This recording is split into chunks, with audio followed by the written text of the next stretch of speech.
A few weeks ago, a friend recommended that I read Art on My Mind by Bell Hooks, and I am beyond grateful that she did.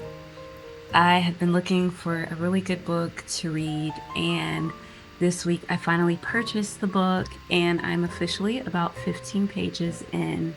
And I can say after 15 pages, I feel like my entire life has been changed. It has caused me to really sit down and analyze the nuanced world that I live in. The art world has this very interesting duality that is so beautifully free, yet the freedom feels gatekept and preserved for what seems like a select and chosen few. Art is something that I love so deeply, and that is a huge part of who I am. We as human beings are living, moving, breathing works of art that were so meticulously crafted by the ultimate creator.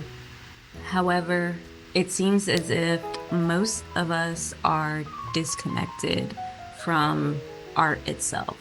I often wonder if art and creativity are such an integral part of our design and who we are as human beings, then why do so many people have such a strained relationship with it? In the foreword, written by the incredible Micheline Thomas, she reflects on Hooke's concept of healing being an act of communion, which was such a beautiful illustration of healing that I don't think I've ever heard used before. And she talked about how, in order to heal ourselves and our world, we need to be surrounded by community.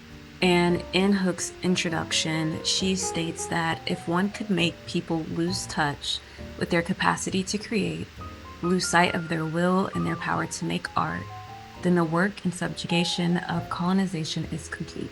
Further, she proceeds to introduce the concept of the colonized mind, which I am familiar with, but what I never considered within that was what she described as being the colonized imagination. And I think it was that moment of reading that particular part of the introduction that made everything come together and click for me. Because most people don't believe that the presence of art in our lives and in our communities are essential to our collective well-being, which could be and must be part of the design. Because the reality is, art is extremely vital for our collective well-being, healing, and freedom. And if our imaginations are directly correlated to our creativity and our freedom, not only as individuals, but as a community, then why aren't more of us promoting, celebrating, and creating spaces for our collective creative expression? Not only as an act of resistance, but out of necessity. Art is a practice, freedom is a practice, and one can't exist without the other.